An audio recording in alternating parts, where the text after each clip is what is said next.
Welcome, ladies and gentlemen, to the Film Odyssey podcast, where every week, me and my brother trek through cinema on a quest to find the best film ever made.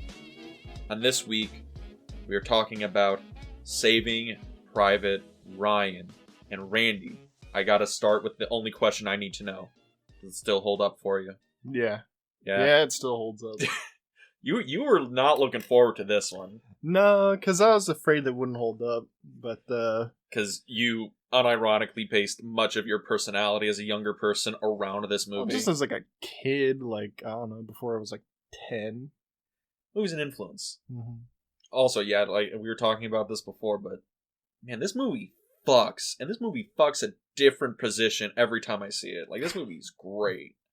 Yeah, it's really good. Yeah, but where do you want to get started? Do we have to do the whole plot synopsis? Yeah, we gotta explain the plot. I mean, there are some people that have not seen this movie. Yes, the plebeians. So Dang.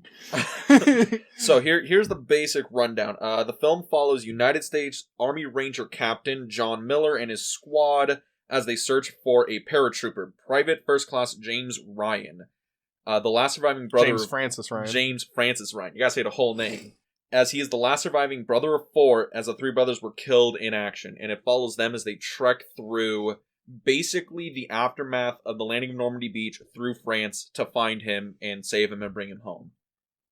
And also, I gotta open, this movie opens at Normandy Beach. It opens at the, I believe, the Normandy War Memorial, or War Grave, I think that's what it's called. Yeah, something like that. Yeah, but then it gets into Normandy Beach. Which, is that still the best, like, military war sequence in cinema? I'm putting some thought into this. I gotta make sure before I just blurt out an answer here. I gotta think. I mean, long and hard, real quick. Top 5? Easily top 5? Easily top 5. I like how hard you're thinking this over. Well, I mean, there's got to be some other good ones. Easily top 5. Probably top 3. Yeah, I mean, that's the one that everybody goes to and be like, this is how you film, like, battle. This is how you make it feel, like, real in that first-person perspective and the shaky. It puts you in context of that scene and of these people. That was Spielberg's whole thing. He wanted people as the audience to feel in that moment, to the point he didn't even storyboard any of it. He showed up on the day and was like, I'm just going to follow the march up and we're just going to move the camera with it and we'll figure it out as we go. And it cuts like butter. I mean, like, the night fighting scene in Platoon. Yeah. With the flares. That's pretty close. That one's pretty good. I mean, but I don't think it's better than this. That's probably the comparison, because this usually happens when we have two like films on the list, where we have the two war films. Mm-hmm. Platoon and Saving Private Ryan. And this is a war epic. It's made by Steven Spielberg, not a war vet per se, but he's really obsessive about World War II. Mm-hmm. And this is also a bigger, more studio-backed kind of movie than Platoon was. Yeah. I mean, this has a star-studded cast. Oh my god. Dude, you know what the crazy thing is? So, Steven Spielberg, when he casted everybody, he wanted as many no-name actors as possible. Matt Damon was a no-name actor when he was cast in this, and then Good Will Hunting came out as they were fucking shooting, and then he became a household name overnight. I see. Yeah. Vin Diesel had voiced the Iron Giant, and that was his biggest, like, starring thing before this, and then he, like, the movies right after he becomes huge. Mm-hmm. Basically, they had Tom Hanks as the only star in this, and everybody else was like, oh, Tom Sizemore, he's a name, blah, blah, blah, but everyone else was... Edward Burns, too. Edward Burns, yeah. Like, I have the whole cast list here, and it's pretty stacked. Like, we have Paul Giamatti in here. Oh, true. Nathan Fillion is in it for, 5 minutes. Yeah. He is the other Private Ryan. But yeah, it is a deep cast, and it is amazing. Also, I wanted to bring this up to you, because I actually did research for this. So, Tom Hanks, leading up to this movie, is a run that I think might be unmatched by any other actor. Okay. Alright, so I'm just going to go through his 90s, okay? Sure. 92, League of Their Own. 93, Sleepless in Seattle. 93, again, Philadelphia. He wins an Oscar. Okay. 94, Forrest Gump. Okay. 95, Apollo 13. 95, again, Toy Story. 96, That Thing You Do. 97, this. You want to know what he follows that up with? Sure. Toy Story 2, Green Mile in 99, Castaway in 2000. That's pretty good. His 90s kind of fuck. Kind of good. Yeah, and I mean, to parallel that, Steven Spielberg, and this is why he was able to have all that fucking money to make this. He does Hook in 91, Jurassic Park in 93, Schindler's List in 93, wins Best Director, Best Picture. 92, 97, he does Jurassic Park 2, The Lost World. 97, Amistad, which another awards movie. And he does this in 97, or 98. He does Saving Private Ryan 98, AI in 2001. That's the thing he does after this. But Jesus fucking Christ. I just want to talk about, like, the pedigree this movie fucking has, dude. Like, Steven Spielberg, are you a fan of Steven Spielberg? Do you think he's schmaltzy? Schmaltzy? I've never heard that word before. You never heard schmaltzy? No. He's like, he likes, we're gonna play to the heartstrings, we're gonna pull your nostalgia goggles, we're gonna kind of like schmooze you over, make you all warm and fuzzy He's inside. gonna work the audience. He's gonna work the audience, right? I see. His movies generally don't play like an artistic bend. He's like crowd pleasing, we're working the audience over, playing, strumming the heartstrings. I mean, this movie, like, we flipped the lights on and there were some misty eyes on the house, alright? So he's one of those directors that doesn't think about the movie for himself, but for his audience. Yeah, I would definitely say so. He's an audience pleaser at heart. I mean, I'm not necessarily against that, like, type of... I mean, obviously it makes good... he's a good filmmaker, alright? Let's just get out of the way. I've heard people rag on him as being, like, a subpar director, or, like, just above a student filmmaker. Have they seen this movie? Yes! People got Spielberg hate. I don't get it either. I mean, no, I understand, because Spielberg is just, like... It's one of those things where it's like, he's so successful that you hate him. Fucking Tom Brady, this guy. You're fucking Tom Brady. Spielberg is the Tom Brady of movies. Except he's not that hateable. Alright, Tom Brady is hateable. Tom Brady cheats. Pretty bad, but I mean, Spielberg, he's not that bad. It's just one of these things where I do feel a little worked, like he didn't need to do that.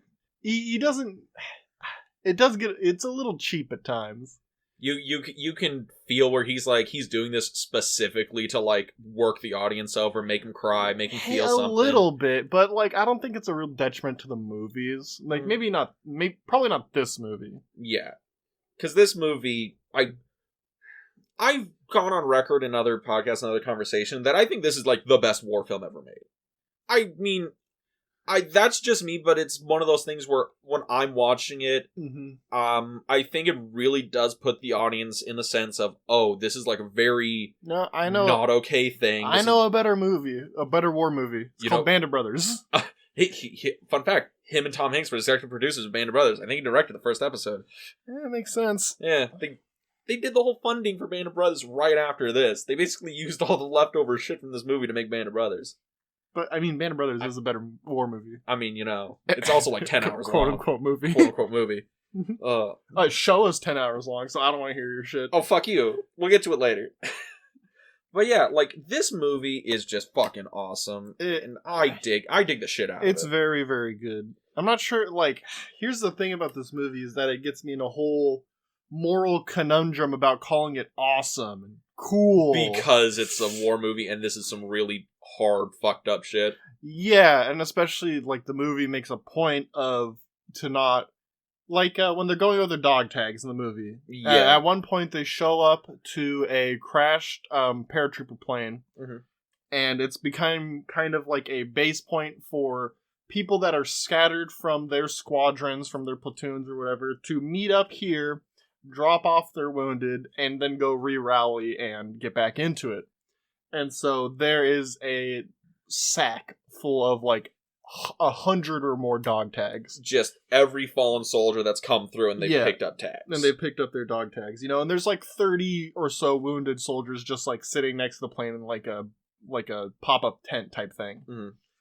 And the squad, they're on their mission to find Private Ryan, so they start pouring over the dog tags. And they're just kind of like picking them up, I got an Eddie from Wisconsin. No, that's not him. And like tossing them aside. They start playing games with them. He's like, you got a full house. How many Smiths do you have? How many Johnsons? How many Johnsons, And the medic comes over to them and goes, hey, the whole 101st Airborne is watching this. Like, because there's like a huge company of guys just that marching through, watching them play games with dead soldiers' dog tags. Yeah. And each dog tag is a life lost. And there's like 100 of them on this table, and they're just kind of playing games with the soldiers. And the medic that says that's Wade, I believe. Yeah, Wade. And okay, I can't watch it when he dies. When it's like Wade's death scene at that bunker. I can't fucking do it. Like, I can do Normandy, I can do all that. I watch that and I can't. That's the snap my soul in half moment, to the point where it's the only thing in this movie that I'll actually turn away from. Even at the end? Even at the very end with the last couple of lines? That I can do. I don't know why. It's just him crying for his mom and the whole thing beforehand. That's where I'm like, Spielberg, you motherfucker, can you... Were they giving them morphine? Yeah. No, that I can't do. I just can't do it. And it's the thing where when he does that, it feels like he's the moral barometer, because he's the medic. He's, these guys shoot people, but he's there watching his men die. And it's like, he's way closer to that aspect of the war than these guys are. I mean, at first the movie is trying... Even Tom Hanks' character isn't as close to that as Wade is. The movie is playing both sides of the coin, right? It's being this bombastic war action movie, and also pretty heartfelt critique on, like, no, war is not okay. Mm-hmm. Like, yeah, these guys are, they're heroes, they're coming in, they're, these are the greatest generation, and they're fighting the Nazis, but it was not fun. It was hard. It was painful. People died. People you grew to like and attach to throughout, like, the war just get shot and it's over. That was the crazy thing, because in other war films, like lesser war films, when somebody dies, they get the whole, long thing where, they get shot, they crawl away, and it's a long, kind of drawn-out sequence. In this, they get shot, they fall over, it's done. Mm-hmm. Sometimes it's that quick. Yeah. And I think that's why the Wade death really hurts, because that's the only one where, it gets drawn out. He gets drawn out, he doesn't die right away. Well, no, they do it a few times in the movie. I mean, him, Vin Diesel's character, Tom Hanks' character. Miller, yeah. They all have drawn out. I mean, what's his name? Fish? Is that his name? Oh yeah. Played by Adam Goldberg. Where he has like that drawn out fight with the German soldier, and he gets stabbed. Mm-hmm. Also, that one's fucked. Can we talk about Upham? Yes. He's a tough character to analyze. Because he's a coward. Not everybody's cut out for war. And he's definitely not. And he tells that to Miller at the beginning. He's like, I'm here to translate maps and stuff like that. Like, I'm not... He's like, I haven't shot a weapon since basic. I've never seen combat. And it's like, yeah, but it's war. And then as the movie's going on, and you're like, is this the part where Upham becomes the soldier? When Wade dies, Upham is kind of like he's like a voice of reason in that scene, right? Mm-hmm. Because, I mean, also this movie does comment on, like, a lot of POWs got killed. Yeah. Sometimes you surrendered and you didn't go to a camp or anything. You just kind of got shot on the field. You didn't get to just sit out the rest of the war or anything. You might have just died in the field. Yeah. And, Upham's kind of like the voice of reason in that scene where he's like, well, he's surrendered. We can't just shoot him. He's a POW. And half of the squad's like, the hell, we fucking can't. Wade's dead, and so should he. It's one of those things where... It comes around to bite Upham in the ass. It bites him hard in the ass, and it's one of those things where I want to dislike him as a character, but then it's also a thing where, yeah, if I was there, I'd be shitting my pants. I would be like Upham, right? Well, I mean, you don't know until you're there. You don't know until it happens. Anybody could turn into an Upham in some situation like that. Yeah. You don't know. What we do know is this movie. So, where exactly do you want to want to line in on this one. Well, we can still talk more about Upham. It's not over, the discussion about this man. I guess. Okay, so, because Upham is one of these characters that, he strikes me as he looks way younger than everyone else in this, right? Oh, yeah, he's probably like 19, 20, 21, in there. In context, the movie does have some issues with historical accuracy, and you mentioned a bunch of them as we were going through. Yeah, unfortunately, I know. I don't know much about like the actual war, but I know some about the ordinance. Yeah, and watching this movie in terms of historical accuracy, all the characters are way too old. Because, what is it, Tom Hanks, I think at the time of the making of the movie, he's about 40, Tom Sizemore is probably like 38, mm-hmm. and they're like, yeah, they would not be this old and being in the field here, they would probably be top in 30. Because that's the people who stormed Normandy Beach were like people between the ages of 16 and like 30. Well, they were both officers. Even then, most officers were in like their early 30s. No one was pushing 40 in storming Normandy Beach. That's historical record. I mean, there might have been a few. There's probably a few exceptions, but also, I mean, just because Tom Hanks was 40 doesn't mean his character was 40. His character could be in his mid-30s. Yeah, I get that. I'm not sure if he said how long he taught. 11 years was out of high school, so he could be in his mid-30s. Yeah, I guess could be in his mid-30s, but I'm just saying that because if that's the scale, Upham might even be like 16. He'd be 17 for all I know, who just has an ear for language. He's in his early 20s, maybe in his like late teens. Mm-hmm. Because, I mean, historical accuracy be damned for the age of the characters. Yeah, but I'm just saying that because the reality is fucking teenagers fought most of this war. Yes. Or, like, kids, basically. And that's another thing. That just makes it even more fucked up. Mm-hmm. But Upham, is he the barometer of the movie? Is he the audience surrogate? Because I believe he's the audience surrogate. He knows the least about these guys, the least about what's going on, and everything kind of gets explained to him. And I think he serves a good purpose at that. And showing how he cowers at this is like, hey, like, Billy Badass, can we be on the level here? This is not something you would just go storming in and become Billy Badass, Yeah, and the whole theme of, like, the book he's gonna write about the brotherhood in combat. Mm-hmm. And how... The most, what is it? The one of, like, 3 war stories that people tend to tell now? Yeah, but the thing is, though, that he basically betrays his brothers in combat. Yeah. And he's the one that's supposed to be writing a book all about brotherhood in combat and togetherness in times of war.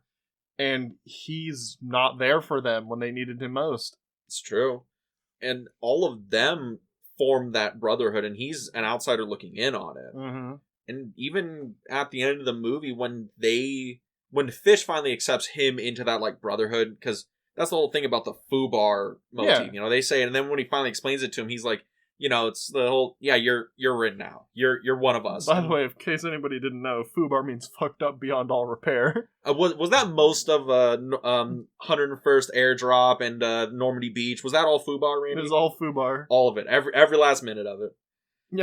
It's actually a fucking miracle that storming the beaches of France actually worked. A goddamn miracle. It's a miracle that the airborne that dropped that it went nearly as well as it did, because it went horribly. It went awfully. I mean, what is it? That's like the coin flip, right? It's like, would you rather be on Normandy Beach where it's absolute utter hell for X number of hours, right? Mm-hmm. Or would you rather be one of the airborne that's dropped into the middle of enemy territory for like a day or two, and you have no idea where the fuck you are, and you just have to find somebody? It's the hell that's, you can see it's in front of you, and the hell of being absolutely alone. Normandy beaches, all the beaches are just complete testaments to the sheer will of human beings. They willed themselves up that beach. Did you know an MG-34, which I believe they were using MG-34s and not 42s yet, shoot 900 rounds a minute? Upwards of 900. I might add, upwards of. It varies. It varies. The top end's like 1,200 rounds a minute. Like, we gotta put... okay. blanket statement over this. The people the men that stormed Normandy, that dropped in on D-Day, that broke Omaha Beach, those men are fucking American heroes. Every last one of them, I'd be happy to shake their hand. They are heroes. Because, God damn. Mean, it's a fucking miracle that MG-34s are fucking inaccurate as hell after they fire about 100 rounds. Thank the Lord. Thank the Lord that German engineering didn't show up for that day. Oh God. But back to the movie, because we got a lot to talk about here. Because this is a long fucking movie. It is a long movie. It's 2 hours and 54 minutes? 2 hours and 49 minutes. 49 minutes. It's 11 minutes shy of 3 hours. It's 11 minutes shy of 3 hours. Pussy fucking numbers. Not even 3 hours. Randy's like, if it's not 3.5 hours, get the fuck out of my face. Yeah, why isn't this bitch 4 hours? I can love 4-hour movies. I hate 2.5 hour movies. 2.5 hours. Not enough to say. Too little to fill it. It's... I want either 90-minute movies or 4-hour epics. I don't want anything in between. Very particular. Very particular. But this movie, it's been described as like a war epic. You think it earns epic? Because when you think epic, I'm assuming you're thinking Lawrence of Arabia. Lawrence of Arabia, Ben-Hur, Ten Commandments. Like, these are epics. Yeah, movie where it's on fucking screen. Yeah, you write that shit movie in like fucking capital M, They're an epic capital E. Like, this is probably like an epic lowercase e. We're traveling across the France, it's big bombastic battles. We're following these group of characters that we know, like, and it's really weird because, okay, Miller's our main character, right? Yes. Tom Hanks. It almost feels like he doesn't really come into his own as the main character until like halfway through the movie. Which, I mean, it's not just that. The first 20 minutes of this is a battle. He basically comes into his own when Wade dies. Yeah. Wade dies is like the turning point of this movie. Yeah, everything changes. That's the midpoint. That's where it's like, we've gone too far, we can't go back. Yeah. It's when the movie starts to like really hit with the... this isn't just a war movie, it's a movie about these people, these people in war, not necessarily about the war. This isn't a pro-war movie, this is like... No, I don't mean it in that way, although, this isn't a pro-war movie. Well, it's definitely not a pro-war movie. People have complaints about this, I got some stuff for you. Okay, alright, hit it with me. We'll round back to this. Alright, so one person who is very much like, this movie is not a good war film is Oliver Stone. He accused the film of promoting the worship of World War II as the good war, and this, along with Gladiator, Black Hawk Down, Oliver Stone believes that it made Americans more ready for the 2003 invasion of Iraq. He called this movie a prep for the zeitgeist of going into war because it promoted a more wholesome brotherhood. War is a thing. This is the good war. We can fight a good war, quote unquote. Oliver Stone's pretty based with that take. Yeah. The other hand of that is Brian De Palma, and he says the level of violence in something like Saving Private Ryan makes sense because Spielberg is trying to show something about the brutality of what happened in the war. He's trying to put forth that the reason this movie is so violent, so brutal, it's not to excite, it's to almost repulse. Like, war is hard and dirty and messy, and people die, people you care about. Yeah. And that's the parallel from two really good fucking filmmakers. Brian De Palma, Blowout, Scarface, Oliver Stone, Platoon, Natural Born Killers. Like, and as terms of filmmakers, they know what they're talking about. Oliver Stone, on the other hand, he's a Vietnam veteran and saw active combat, so he has a different perspective in that. Oh, I have to kind of agree with Oliver Stone here. It really was a part of that early 2000s zeitgeist, right? Yeah. I mean, that is a good take. Oliver Stone, you get a little check mark next to your... Platoon got a little bit better. This guy knows what he's talking about. Yeah, I'm not draw really off of that. I'm not really sure if I'd blame the movie or Spielberg for that. I mean, the movie does suggest that it's like good war. Yeah, I mean that's I'm gonna get that from this movie, that there is that there are good guys, there are bad guys. That there are good guys and there are bad guys, that you could fight a good war. Which, I mean, the closest we could get to a good war, maybe. But is it a good war? Does it cross the line of being a good war? I mean, that's the question that I think so many people have analyzed in looking back on World War II, is because, let's be honest, for like 30 years, 40 years, that was the thing, right? World War II, there were good guys, there were bad guys. The Americans came in, beat up the Nazis, and we won the war. You know, we were the heroes. And then things kind of go, and then it's like, well, Vietnam happens, Korea happens, we go into Iraq, we go into the Gulf War. Bad wars. And we kind of realize... Those are all bad wars. All bad wars. And it kind of recontextualizes, look, was World War II... except for maybe the Gulf. That one... The Gulf might have... because that one lasted like a month. Well, if I am correct in that the Gulf War was the one that, like, quote-unquote, saved Kuwait, which I believe it is, then that's, like, the only one here that I can justify. Maybe Korea as well. But the thing about Korea is that, you know, look what's happened to North Korea ever since. Yeah. I mean, although the North would have taken over the South, so we don't know how it would have ended up if we hadn't, you know, brought it to a standstill. But we also definitely didn't win it. Yeah. We brought it to a standstill, and well, now Korea's all fucked up. Yeah, war is weird. And that's the thing, like, recontextualizing, looking at that zeitgeist. Yeah, World War II gets recontextualized now as being like, look, everyone's a monster in war. You know? Some are worse than others. Yeah. But, I mean, you know, not every soldier is the embodiment of what they're fighting for. Yeah. You know? What is that memoir, that book of the German soldier? It's very famous. Is it All Quiet on the Eastern Front? All Quiet on the Western Front? Western Front. I don't know if it's a direct memoir, but I believe it was written by a World War I German veteran. A World War I German veteran. Yeah, and I've seen that movie. That movie is actually on the AFI 100 list. Oh, no. That movie's great, by the way. I remember the cover of the book I'm talking about. It's a memoir of a German soldier that fought on the Eastern Front. Oh, okay. Oh, God, I can't remember the name of the book. Yeah, I can't recall the name of the book, but I can remember the cover, and somebody told me about it, and it's like a very, you know, true story of what it felt like to be just like a foot soldier, like, you know, just a nobody in the war. Like, this was somebody that was like the equivalent of like a corporal in the German army, you know, and what it felt like to be that.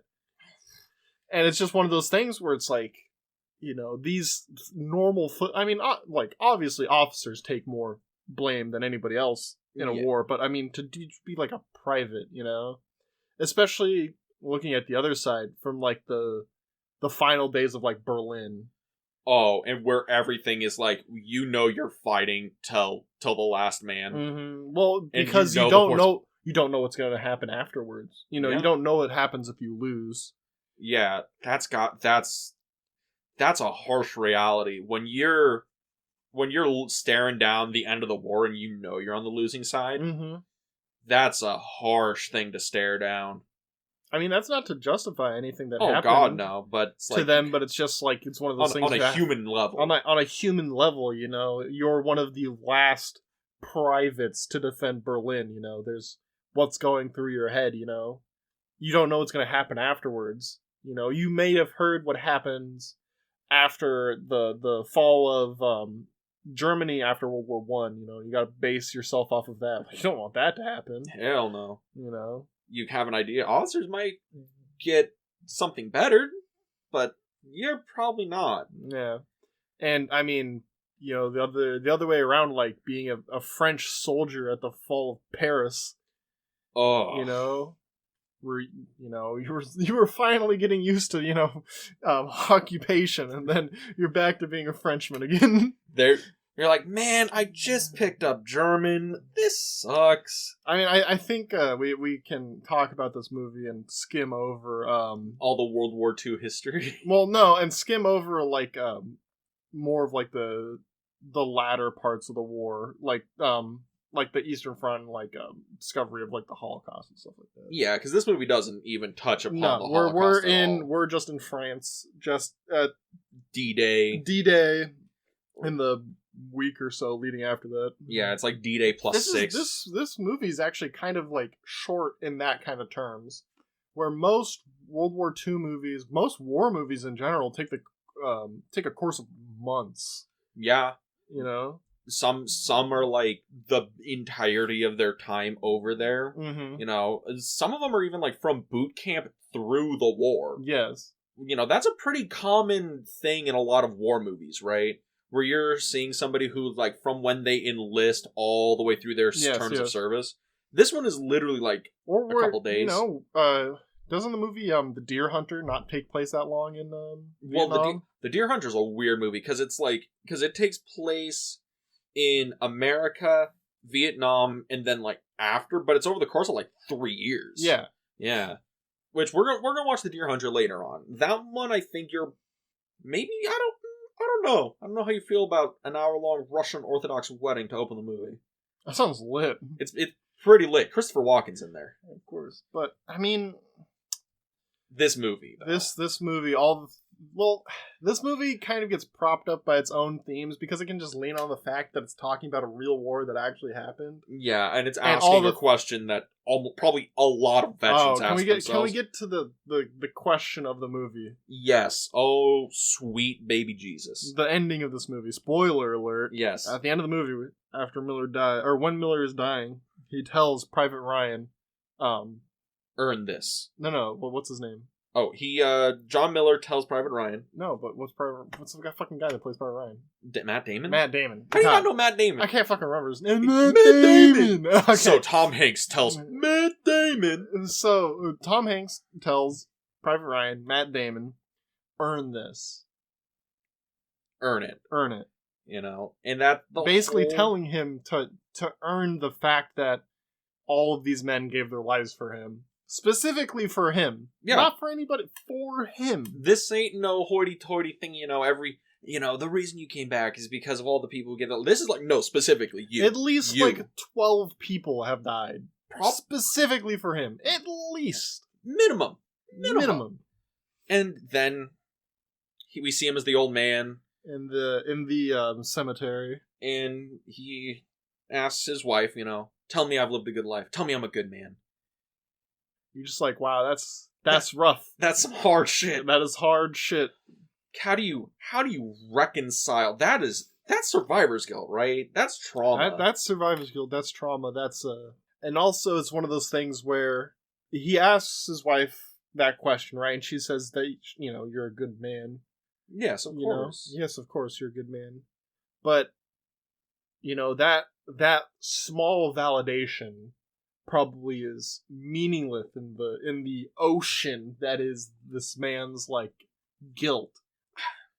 I think for him maybe, but once it goes and we see the family he's built and we kind of understand the life he's led, I'm like, but I'm saying something. That like that validation that he seeks from his wife, whatever she says can't possibly add up to it. It's like the same thing that happens with the letters that the U.S. Army sends out to the mothers of all the sons that have died. They can't possibly even glean the gravity of the situation. It's no fault of hers, but it's just, that small bit of validation for his life, it can never add up to what's come before it.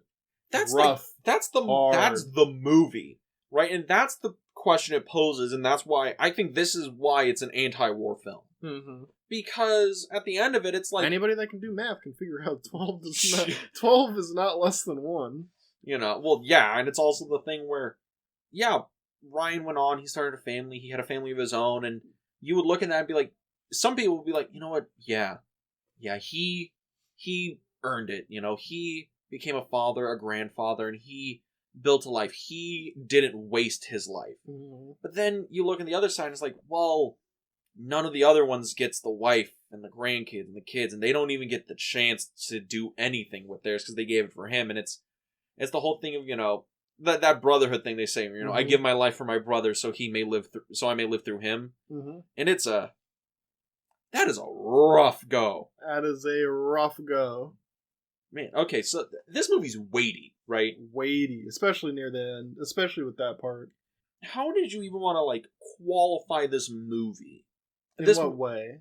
The movie, it's playing this action movie. I think we can both agree it's a anti-war film. Mm-hmm. It has, this big bombastic, set pieces, the cast, the crew, all that stuff. The pedigree behind it is... I would say it's a majority anti-war film. You would say a majority anti-war? Majority anti-war film. The main part of it is anti-war, but it does, as Oliver Stone does point out, it does suggest that there's a good war to be fought, which is inherently not an anti-war sentiment. That's true. That's true. true. And honestly, the majority of this movie would be anti-war, yes. I want to kind of roll off of that thing that he was talking about the zeitgeist aspect of it, because this movie has influence, right? Yes. And pretty palatable influence, because a lot of... I'll just go straight to it. Call of Duty would not exist without this movie. Yeah, pretty much. The World War II... Medal of Honor 2, or Medal of Honor as well. Battlefield 1942. Yeah, Battlefield, all those. Basically war games in general. Which, let's be honest, were one of, if not the largest video game genres of, the early 2000s. I mean, oh god. Well, of all time. I mean, yeah. Call of Duty is still going on today. Battlefield's still going on today. Medal of Honor is unfortunately still going on today. Hey, I just want a Pacific Assault. One more Pacific Assault and I'm done. We're not getting it. God damn it. But, and the other thing is how the movie's shot. It even frames it in the sense of that whole shaky cam action that has, was used in this to a great effect and has been used 1,000 times to lesser effect through action movies from that point on. The movie does have, a thumbprint on a lot of stuff that comes after it. Oh god, I mean, the impact on this movie isn't a thumbprint. It's as if you took a chunk out of a wedding cake with your hand, You're like... I can see it. Even if you turn the cake around, I can still see the hole. I can still see that. The movie is undoubtedly largely influential in many aspects. I mean, and also the movie was portrayed very realistically in some way. I mean, we did say that the movie was critiqued for being unrealistic in some ways, but in other ways, it was touted as being overly realistic. I mean, there's the whole story about the World War II veterans seeing it in theaters. Yeah, I actually have a note on that one. So, many World War II vets stated that the film was the most realistic depiction of combat they had ever seen, and so realistic that many veterans of D-Day, Vietnam, left the theater instead of watching the rest of the film. They got through about halfway through the Normandy Beach sequence and they were done. The Department of Veterans Affairs set up a national hotline for veterans affected by the film, and in less than 2 weeks after the film's released, 170 calls came in related to the film and causing post-traumatic stress episodes. I mean, even commented that if you are a veteran who psyche is not completely steadfast, you should pass on the film. And what is that famous quote about the movie? I could smell the sand. Yeah, that I heard that. It was from an interview, and it was from somebody talking about they took their grandfather to see it, right? They sit down in the theater, comes on, their granddad was at Normandy Beach, right? And they were like, oh, he's like, I'm gonna go see it, I've seen a bunch of these war movies. He gets about halfway through when Tom Hanks, he's shell-shocked for the first time, and it's the ringing, and he's staring into the camera, and his granddad gets up and runs out, and the guy gets up, runs out, follows him. He's like, Granddad, Dad, what's going on? And he's clutching his chest, and he's like, I can smell the sand, because he went back. And that, granted, it's not a good thing to cause flashbacks in veterans. That's not a good thing, Steven Spielberg, but it is a testament. It's testament to the fact that the movie tried its best to portray it as realistically as possible, even though the wooden Palisades were facing the wrong way. Fun fact, in the critique section of my notes, they make note of it. They it's straight up, they mention, it's like, yeah, those things on the beach, they're facing the wrong way. You know, granted, the cling, the ding from the M1 Garand, that's accurate. Yeah, if anybody's wondering, the ping sound from an M1 Garand is 100% accurate. Also, I have never shot an M1 Garand. I probably never will, but I've played enough Call of Duty. Every time I hear that, ooh, that takes me back. Yeah, there's people that do compilations of all the pings for all the Call of Duty games. Look, I mean, I'll go on record. Like, we were the generation of kids who watched the hell out of this movie, played the Call of Duties, and which is, in some ways unfortunate because we can never feel the true gravity of this situation of World War II because we've just been so influenced by the imitations of it. Yeah, like we are of the generation where it became commoditized. Yeah. Where it's like there were World War II movies that saturated the market after Saving Private Ryan, and this movie, led the Planet of the Flag. Like, we're gonna have war movies now. World War II video games, and where it was so popular, we played a shit ton of them. World War II TV shows, Band of Brothers, for God's sakes, we watched that how many times? And also, how we are hard judges on this. World War II, historical artifacts and World War II history in general has become its own genre of entertainment. I mean, gosh, the freaking History Channel, may it one day rest in peace, because it sure ain't resting right now, nor is it in peace. Has made an entire career off of commoditizing World War II history. Yeah. Just you build your empire on World War II documentaries. Mm-hmm. And it's just even watching Forgotten Weapons, right? And he talks about World War II. Also, shout out to Gun Jesus. Yeah, shout out to Gun Jesus. Getting entertainment from weapons of war that are it's one of these things where it's you feel disconnected when you think about it. And then when you're watching this film, it's a very hard thing to reckon with because it's so weird because the zeitgeist has changed so much, and trying to watch this as just a piece of entertainment feels weird. And then, especially because when they're looking through the dog tags, it kind of points it back at the audience, being like, "You are these people." You're like, "This is not fucking funny." These dog tags were people that are no longer here doing this stuff. Yeah, you stop enjoying this. Think about it. It's kind of strange for a movie to tell you to stop enjoying it, even though. And it's a Spielberg movie. His whole thing is, let's please the audience. I'm America's filmmaker. But he throws in that one bit into the film, which, how do you feel it elevates the movie? It self-references the fact that it's a World War II movie and you shouldn't be enjoying it. I think the movie is conscious of that fact. I think Spielberg is a smart enough director to be like, hey, I know you're here. You're here to see big gunfights. You're here to just follow, these big stars. But you need to be an adult and watch this movie. People are dying. This isn't funny. He's like, I have a point. The whole point of the movie is these guys are giving up their lives so somebody else can go home. And the whole thing asks, it's like how many of these lives are worth it to bring, one person home? How many lives is one life worth? Philosophers have been asking that question forever. How much is a single life worth?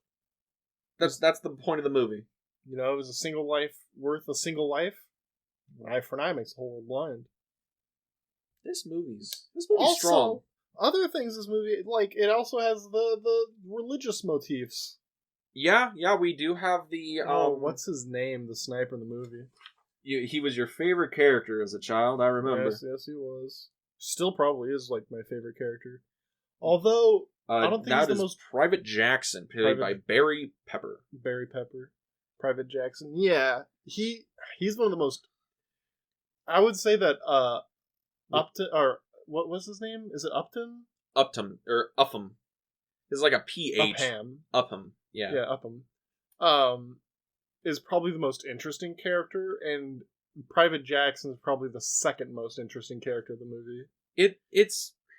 He is the character that they talk the least about, but you know the most about him. He's very religious. He's very good at what he does, which is killing people. Yes. And he has no guilt about it. God stay my hand. All the different things he says, my deliverer, protect me and... help me as I watch on high, and shepherd my flock. He's super... And that is something that's so interesting about everyone in the movie is... Because we don't really get a whole, character monologue from everyone. This is not very theatrical. But we know a lot about these characters, Oh, we know Wade. He was a doctor, his mom was a nurse, he has a hang-up thing about he never felt he had enough time with his mother, and he doesn't know if that was because of her, because of him. We know that Cabrizi, who he's like, I gotta help the kid, she looks like my niece, Yes. as he's dying, he's the only thing he wants is make sure my dad gets this letter, pulls the letter out. He's a family person. We know that Jackson is super religious, and he has no guilt about what he does, because in the eyes of the Lord, he's doing this for a righteous cause. We have Fish, who makes it a point at whenever anytime he sees a German person, a German troop, a German POW, points out the fact that he's Jewish to them. And he's like the wise ass. He's the crack up. And then we have all these characters in the movie that we know a lot about, because these actors are really good at inhabiting the role, and they all have little character things that let the audience know so much more about them if you just read into it a little more. We know that the sergeant, played by Tom Sizemore, Sergeant Horvath, we know him and the captain. They've been in this forever. He's been to Italy, Africa, all these places, because he collects the dirt from all these places. Yes. Probably because he's somebody who never thought he'd leave the small town he was born in. And war's his way of traveling the world. We know so much about these people. The person we know the least about is the captain, until he's kind of forced to tell them. Until Wade dies. Also, I know Steven Spielberg's I'm gonna have Wade died so I can just fuck the audience over halfway through the movie. I mean, it's probably the most important scene of the whole movie. Yeah. Everything changes with that scene. Everything happens in that scene. You know what? I think that's probably the most important scene of any movie we've seen so far. That's the one that has the most impact on the rest of the movie? Yes. Let's talk about it. Because that sequence is interesting, because Miller and the squad are coming through, and they see a gun encampment, right? Well, firstly, they see 3 dead soldiers in a field. Yeah. They see 3 dead American soldiers in a field. That tells them something wrong about this field. This field, don't look right. Don't look right. German. Looks like there might be Germans in these walls. I smell sauerkraut. God. And they find a gun encampment on a little hill next to a radar array. Yeah. And Miller says, look, we're gonna go, we're gonna clear it out, yada yada yada. And they're like, Cap, we don't have to be here. We can just go right around. We really don't have to do that. We can go around this. But it's weird, because at first you think Cap's doing it because, okay, they saw his handshakes, and it's this is him trying to get his macho back. Yeah. And then it's he's explaining, he's like, hey, our job is to win the war, and we're gonna let some other troop come in here and get ambushed? Yeah, we're gonna let some other company walk through this field and die. And he pushes them to, well, we're gonna do this, and no one's really in on it, but they're gonna do it, because they trust the captain, right? And they go in. Cap makes a good point, and they trust him. So they set up, they do the run-in, right? And it's shot really well. Because it's all shot through Upham's point of view, through the glass, or through the scope. And after the grenades are being thrown and dust settles, they're yelling, Upham, bring up the medics, bring up the kit. Go up and they see Wade, their medic, has been shot through the chest. Yeah.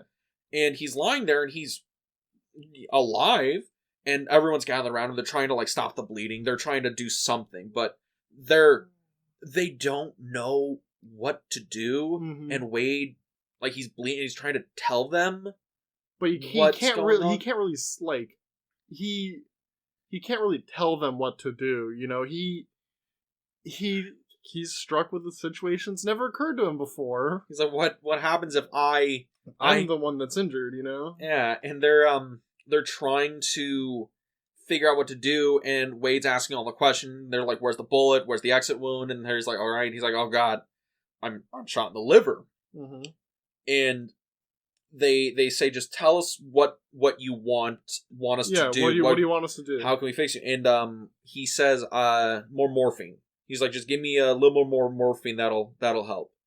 And they kind of realize what he means. Wade knows that he's gonna die, and he knows. He's like, I'll just give me the morphine, and it'll make it easier. Mm-hmm. And it's really hitting hard for you, isn't it? Yeah, no, like that again. That's the only scene in the movie I really can't do, and you know, because he's calling for it, and then it's like quiets down, and then he stops, and they realize he's gone, and then the two of the soldiers from the group go up to there's a wounded German soldier that's still alive. Yes, and they just start beating the shit out of him. Oh yes, they beat the living bejesus out of him. They beat the patriotism into him real quick. And then the captain stops them from killing the soldier, right, and tells them that they're gonna make the soldier dig the grave for Wade. Yeah, he's gonna dig all the graves for the paratroopers and everybody. Yeah, for the 3 troopers that died in the field too. And they do, and as they're doing it, we see that Upham is treating him like a human being, like another person. He's like, you're a soldier, but we're both soldiers. You're an enemy, whatever. You're here. He's giving him water. And they're like, what the fuck are you doing? Giving it to the enemy, Upham. What's wrong with you? And it goes on, and then they kind of figure out, okay, we're gonna keep going on. Like, well, what are you gonna do with this guy? And they're ready to just execute him. Yeah, just shoot him in the hole he's dug. Yeah, and just hand it over. And the guy is begging. Mm-hmm. And I'm not sure who this actor is, but he's damn good at his job. Because he is begging for his life, and he's speaking in English. He's like, fuck Hitler. And I'm like, yes, fuck Hitler. You were learning.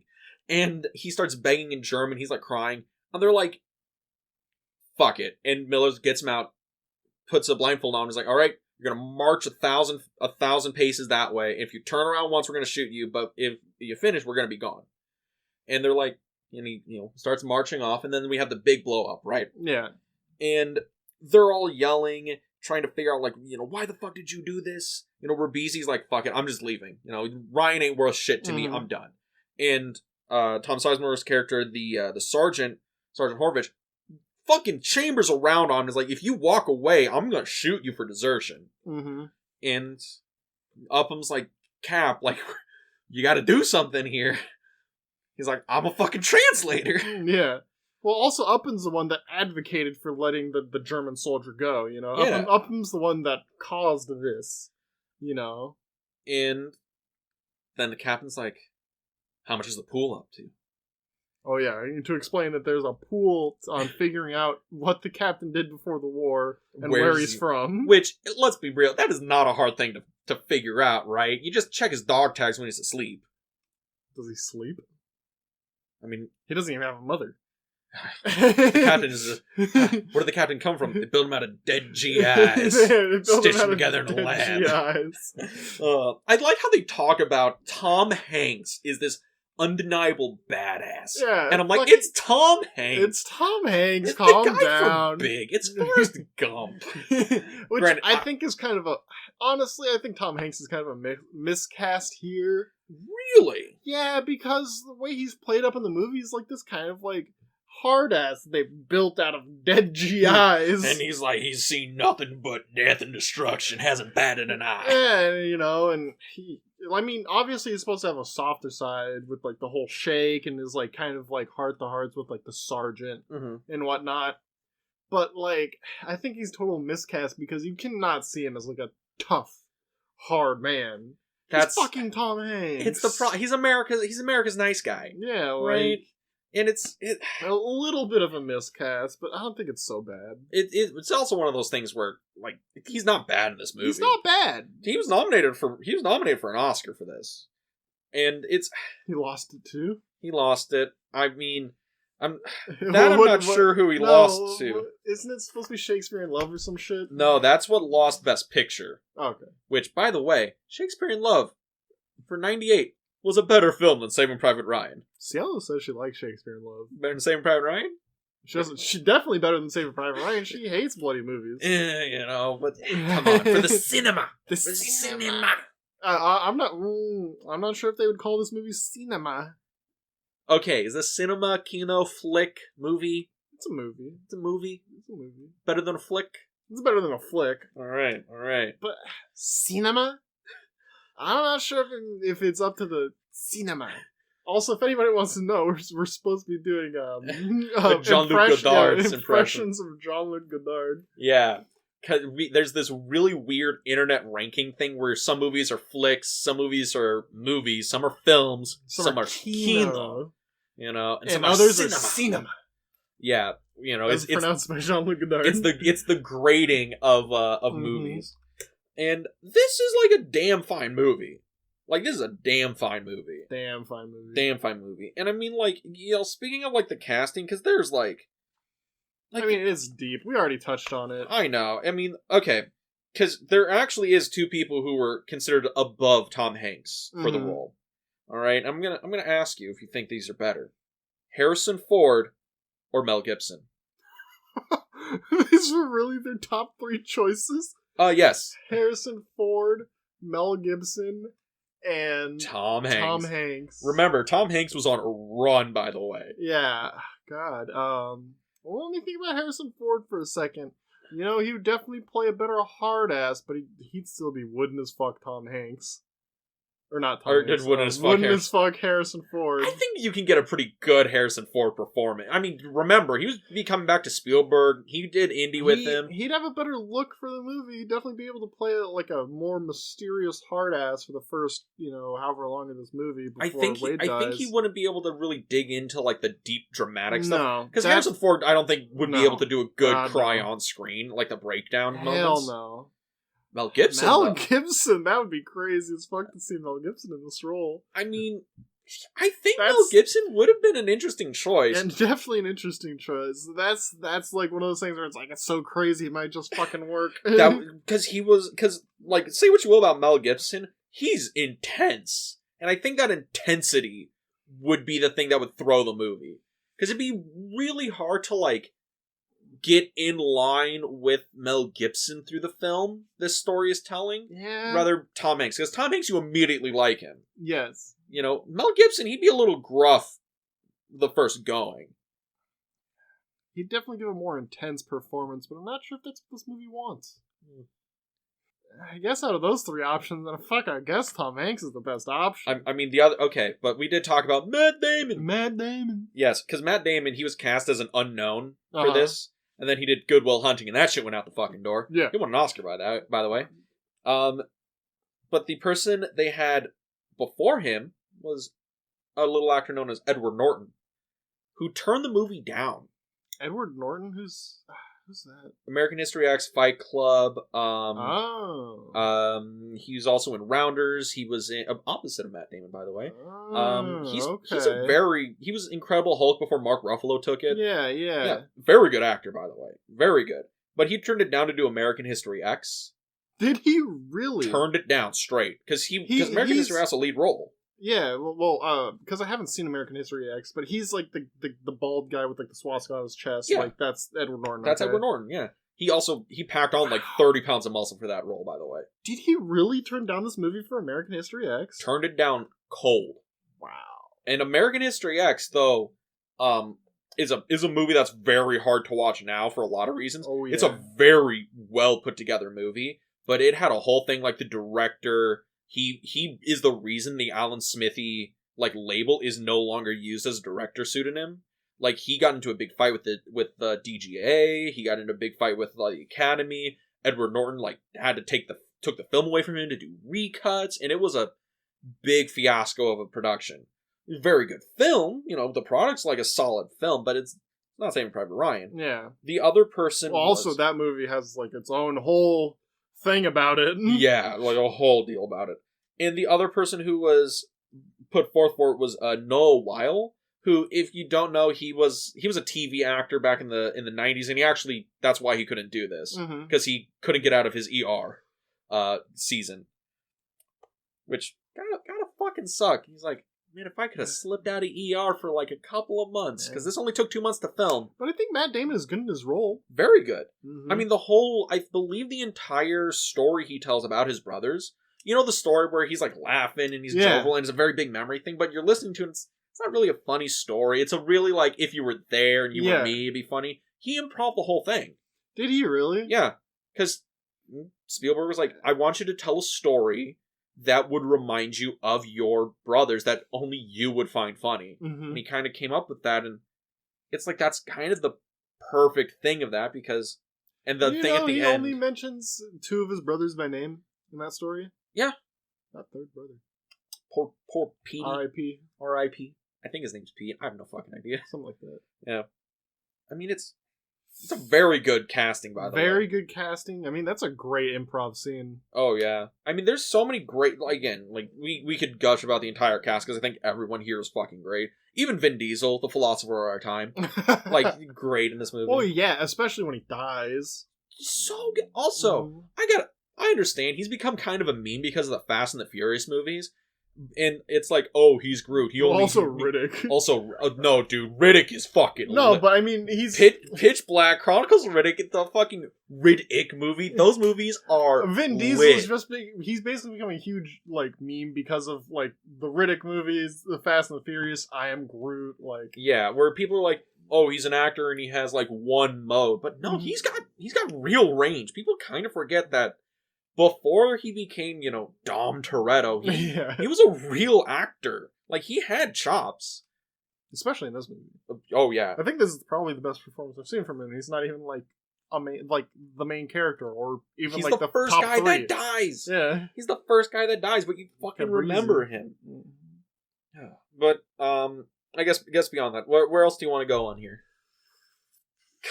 I'm sorry, everybody out there. We've been wandering around this movie. We got a whole World War II history lesson. What more there is to talk about? I mean, we could talk more about Private Jackson and the whole tie-in with, like, the Holy Warrior, and, like, you know, the, like, how in the, like, grave they use either Christian crosses or, like, Jewish Stars of David, and, like, the kind of, like, the whole, like, Christian motif of the movie of, like, trying to be a good Christian and also shoot people.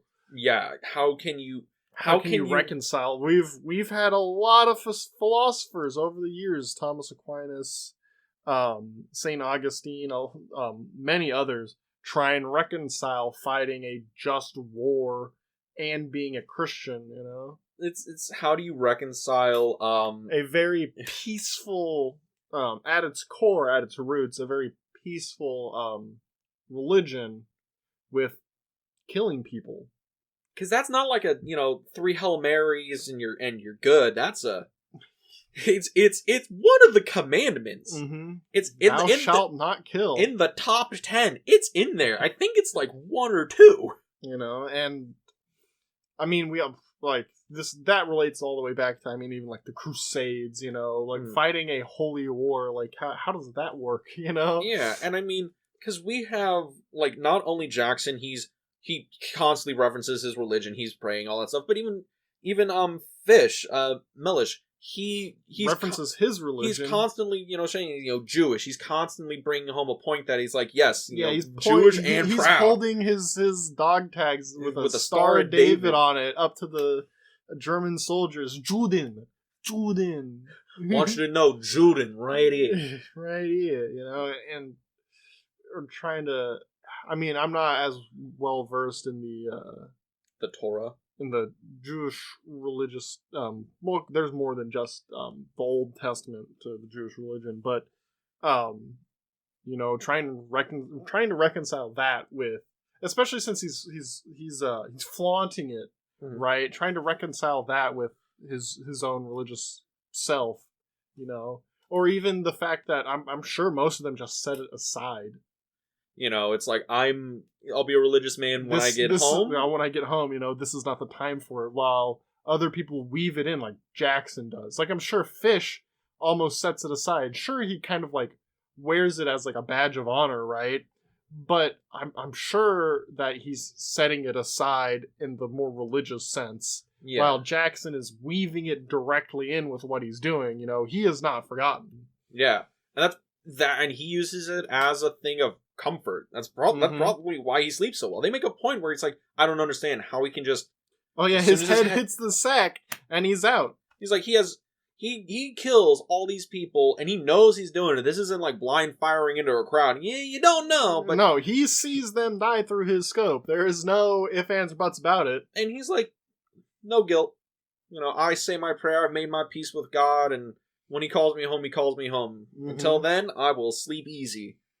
That is that's a very... That is a man at peace with himself and his God.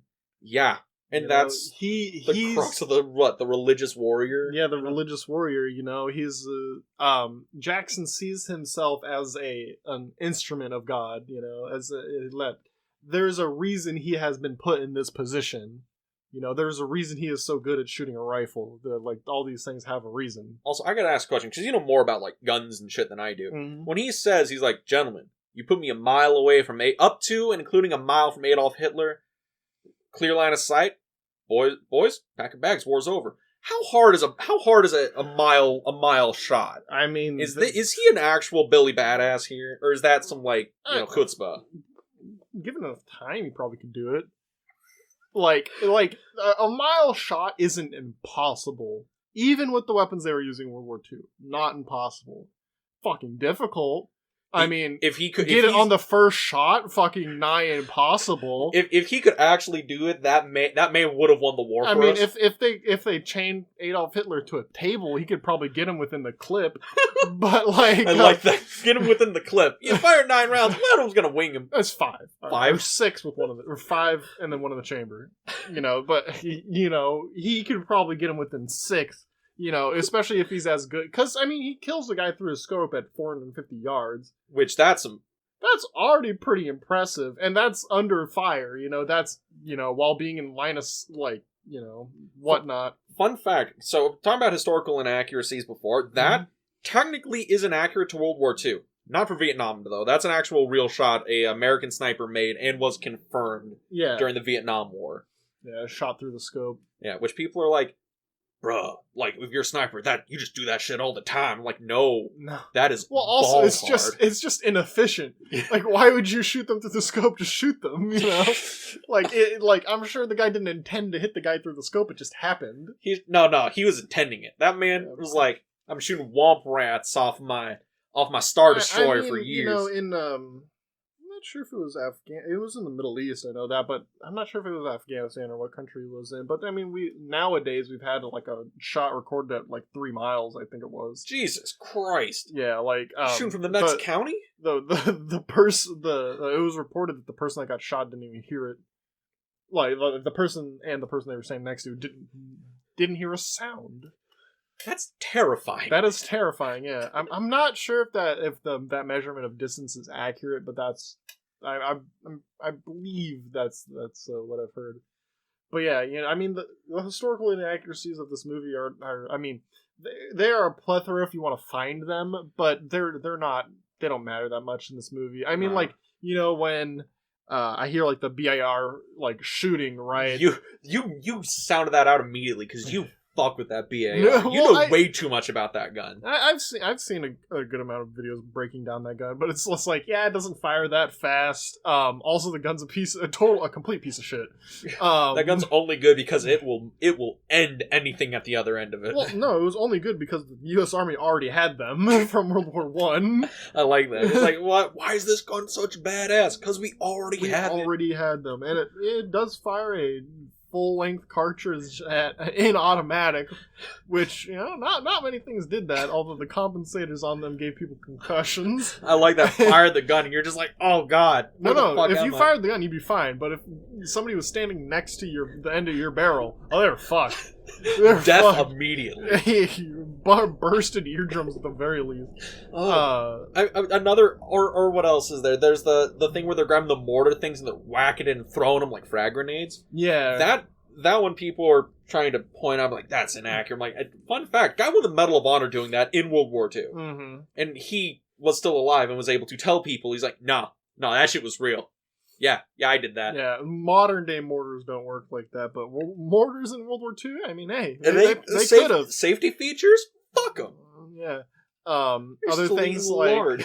I mean, you could point out stuff like the certain models of weapons they're using. Like, I'm not 100% certain on this, but I'm not sure if there were any M1 carbines used on D-Day. Or on the beaches. The beaches of D-Day. I'm not sure M1 carbines were there. Like, I don't think they were used. Like, M1 carbines were even, like, I believe were for non-frontline troops. Oh, they were for, like, cleanup crew, stuff like that? Well, they were, I believe their development was mostly for just troops that weren't on the front line or, like, tanker crews. Just, like for, like, MPs and anything like field-based personnel. They're not on the front line. Yeah. You know? Stuff like that, like, the model of, like, the Thompson that, that Tom Hanks uses, I believe, is like a later run. I was looking, Thompson. I'm like, where's the velvet inline? Where's the notoriously, Thompsons were fucking expensive, and the U.S. government hated that company. Fucking despised the Thompson company because Thompsons cost $200. Yeah, and by $200 in 1930s money, 40s money. Yeah, 1930s, 40s money, and that shit. Like, when the Thompsons first came out in, like, the 20s, a car was about, I don't know, like, $300, and a Thompson was $200. So you can kind of put that in perspective. The Thompsons were fucking expensive as hell. And the Thompson company did not undercharge the U.S. government. They charged them retail. Could you imagine? The U.S. government comes in and he's like, gentlemen, your country needs you. We're about to go fight one of the largest military excursions into Europe. We're going to save the world.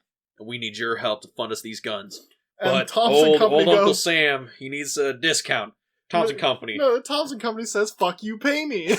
Thompson Company is like, did you know my father's name was Hans? Hans Thompson. Fuck you, pay. This is the whole reason why the grease gun was invented, a gun that was made for like 3 cents a fucking gun. Could you imagine? You're the guy at the Thompson Company and you're like, we did our part to save the world, and all the generals are like, bruh, my kid can't go to college because of you fucks. the head of ordnance in the army is like, fuck off, I don't want to hear it. Oh, you can be patriotic and I'm dead. But yeah, like that, because I like how you're bringing that up, because that's actually an interesting point, because fucking famously, we talked about, this movie lost to Shakespeare in Love as Best Picture, right? Mm-hmm. And the reason a lot of people point to was because of Lord Voldemort, he shall not be named, Lee Harvey Weinstein, who was the producer of Shakespeare in Love, lobbied hard against Saving Private Ryan, being like, it's historically inaccurate, it's not a real-life war film, it's a movie that's all blast, no substance. Come on, how can you give it to a movie that can't even get all these little things right? Yada, yada, yada. And people point to that as like his political wheeling and dealing is why this movie lost Best Picture. Yeah, I mean, which is kind of a petty thing to do. Especially coming from Harvey fucking Weinstein. Yes. The slimy motherfucker. The slimiest motherfucker. God. Like, that man's legacy is shite. Mm. But, like, other than that, because I have all this shit here that it, like, won, and it's fucking deep. Like, just for the Oscars, it won Best Director, Steven Spielberg, Best Cinematography, Best Film Editing, Best Sound, and Best Sound Effects Editing. Alright? Best Film Editing? Really? I think so. I mean, I think Normandy Beach, knowing that it's not storyboarded is insane to me. Yeah. All the battle sequences are really well put together. You never lose geography. I think even as the movie progresses, I mean, the movie flows really well. It compresses like a week's worth of time into a meaningful few days, and I just didn't think that the editing itself was that impressive. The cinematography, though, is fucking great. Definitely deserved its Oscars. Definitely deserved its Oscar for directing and cinematography. I'm like, editing, like, yeah, maybe it was just the best out of that lot that year, you know? You know? I mean, the sound... That's very nitpicky. The sounds in this movie is great. Yeah. I mean, the sound effects editing, I think at this point is like, it's some of the best And I mean, the other thing is, like, the film was also nominated for 1, 2, 3, 4, 5, 6, 7, 8, 9, 10, 11. It was nominated for 11 Oscars. Walking away with 5, that's respectable. Respect. Really respectable. But we've talked about its accolades, we talked about its themes, we talked about its cast, we talked about World War II history, we talked about guns. Its accuracy. Its accuracy. Its inaccuracies. The inaccuracy of a MG34 after about 100 rounds. After about 100 rounds. But we have to ask the question, Randy. Its spot on the AFI Top 100 Films of all time, because this is number 71 on the AFI Top 100 Films of all time. Movies have been getting a lot better recently. I remember we were talking leading up, I think it was like 5 movies ago, we're like, man, I don't know how much it's going to change, I don't know. And then we just hit some bangers. So this movie, Saving Private Ryan, movie that holds up just as well as you remember. A movie that is pretty strong. Probably my top 10 I've watched yet. I'm not going to put it at number 1. No. I don't think this is a number 1 category. I think so far, I mean, strong. The movie's just very, very good, very strong. You know, at this point, I'm like, what's going to topple Sunrise? Bro, right? Like, is Sunrise going to be that movie that's going to go deep? This movie's just, like, really so good at what it does, and just such a movie that hits, like, close to home for me, and, like, just like a really good, well put together movie, and I'm just like, it's a popcorn flick that you can chew on, and this is really gonna like not even scrape the top 5. Like, how can this be that this is not gonna scrape my top 5 of what we've already watched? I mean, like, it's the same thing when you and me were talking about it, where it's like, oh, All the President's Men, or Butch Cassidy and Sundance Kids, or Silence of the Lambs, or Shawshank Redemption, movies that are like, these are objectively like perfect movies. There's literally nothing wrong with them. But there's nothing wrong with them. But there's nothing above like the perfection of the craft. Saving Private Ryan, is there something above the perfection of the craft? Is there? Because this movie, you know, it's a popcorn flick. I think at the heart of it, it's a popcorn flick that you can chew on. It's not supposed to be. It's not supposed to be a popcorn flick. Yeah. You know, it's not supposed to be a flick. It's supposed to be a movie. It's supposed to be a film. It's supposed to be cinema. We all strive to be cinema. cinema. It's supposed to be cinema, but I don't think it's cinema. Well, the only movie we've watched so far that's pure cinema is Sunrise. Yeah, which is why that movie is gonna rank very high on the next milestone. Yeah, probably on the next milestone after that. After that, so it's gonna be a runner. That one is winning us the Super Bowl as our running back. You're damn right, he was first round draft pick. Let's go. But yeah, that's the thing. No, he's winning us so hard to where he's like the 4th round draft pick kind of guy. Oh god, he's one of those people that everybody was like, nah, we'll pass. He's the Aaron Rodgers of our thing. Yes. 12th round draft pick, by the way. Everybody, do you guys understand? That man was so low on the draft chart, they thought he'd be a 3rd string quarterback for his career. Arguably one of the greatest quarterbacks of all time in the NFL. Come on, guys. At least in recent history. Fuck Tom Brady. But yeah, so like that's the thing. Saving Private Ryan. Saving Private Ryan is one of these movies that I think is going to rank pretty high. I think it'll get the benefit once the list opens up a little bit, but do you think it stays on? Oh, definitely. Absolutely. Absolutely. You think for the Spielberg flick? Because he has 5 on this fucking list. Oh, he has 5, but all 5 of his movies are probably going to get justified. Yeah. So, which I feel is kind of unfortunate for other directors. Son of a bitch and Spielberg. Watch or just make better fucking movies. Lol. LOLKXD. LOLKXD. Just make better movies and they'll get on the list. Yeah, so Saving Private Ryan, I think it stays on the list. I think it'll probably stick around this area. I'm starting to feel like the movies above it aren't going to shift that low for it to move up that much. I don't think so either. I think when we do the scaling, because we do like 30 movies now, not the full 100, it's probably going to end up probably in the 10s, maybe, like around there. Yeah. But if it widens out, I can definitely see it probably ending up maybe even in like the 60s, 50s, maybe.